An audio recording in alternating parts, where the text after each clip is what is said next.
I'm following Jesus. I'm doing what he wants me to do. The public may call them the homeless, the mentally ill, the drug addict. But in here, they are someone.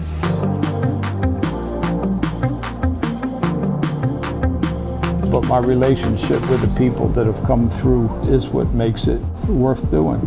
God does miracles through this place. It's like God has this big puzzle and he just puts it all together. I believe that God put these people into my life to speak life to me. One of the things I want people here to know is it helps on the way.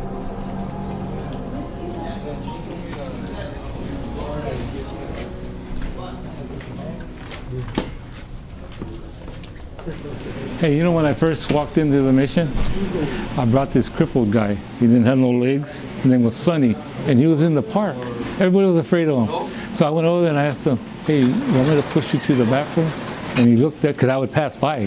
Right? And I said, want me to push you to the bathroom? He goes, yeah. So I put him in the bathroom. He started talking to me, because nobody talked to him. So then one day I said, are you hungry? I said, he goes, yeah. I said, let's go to the mission. So I pushed him all the way, and we had ribs. They had ribs, and this dude ate. We helped him carry him in there, and he became my friend. He really appreciated me taking him. He said, thank you, man. I haven't ate like that, So he became my friend. But the mission was the spot. So I get these bags of clothes and I take them out to different churches, the housing, and then the people that don't have money. That's great.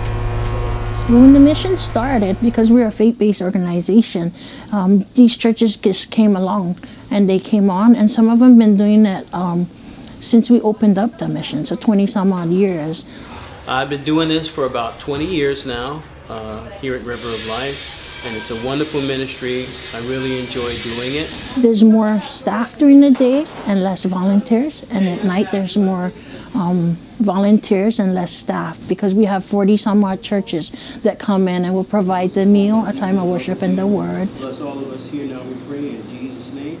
They'll either cook at their church, cook here, cater, and they'll bring more than enough people to go ahead and serve it, clean up, wipe tables. And we have several home fellowships that volunteer monthly and ministries, and we come here to share the message of hope in Christ with the homeless. It's just different people wanting to help those that are less fortunate. This is the clothing room. People come and get a change of clothes. This one too, all this too, right? Those are yours. Well, I came 30 years ago, and they let me in, and I used to come in and wash the tables and wash dishes. Yeah. Thanks, Eddie. Okay. I was poor when I was a kid. In my family, we were poor, and it was really hard.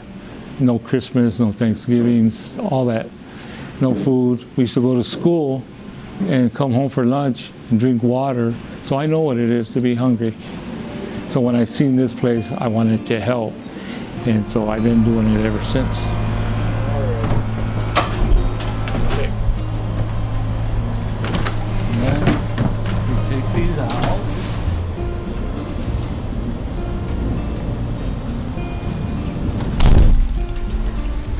If I ask for anything here, Chevy will give it to me, because she knows that it's not for me, it's for the people out there. And that's what this ministry is all about.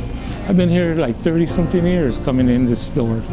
And to volunteer now, I come on Tuesdays and Thursdays as a chaplain to pray with the guys and talk with them and try to put them in detox or whatever. And I talk, and they all know that I'm a old-timer here.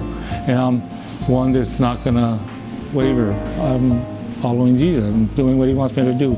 But the main thing is, I see these guys that work here, they like it too.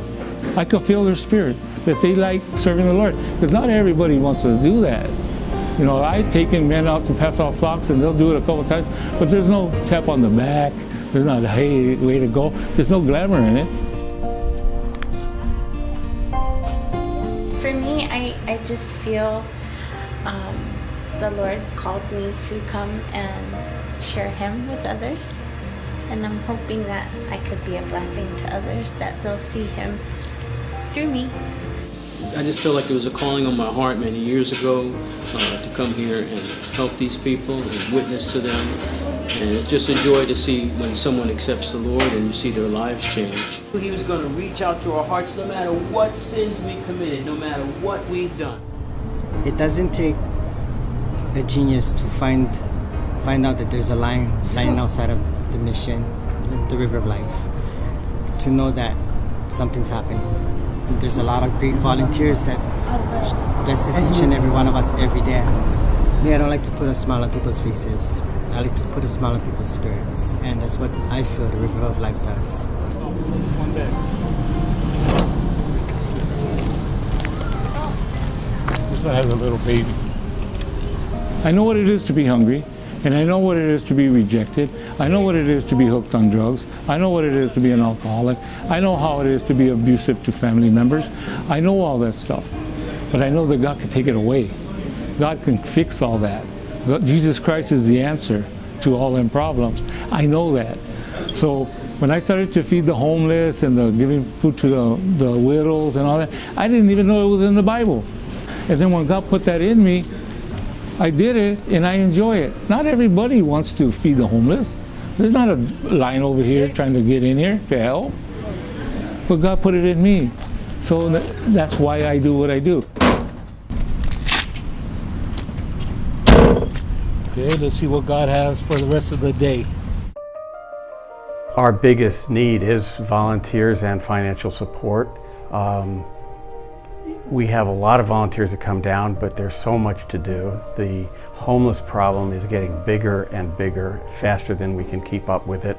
The financial drain is huge. The burnout from staff is very high because they're working long hours.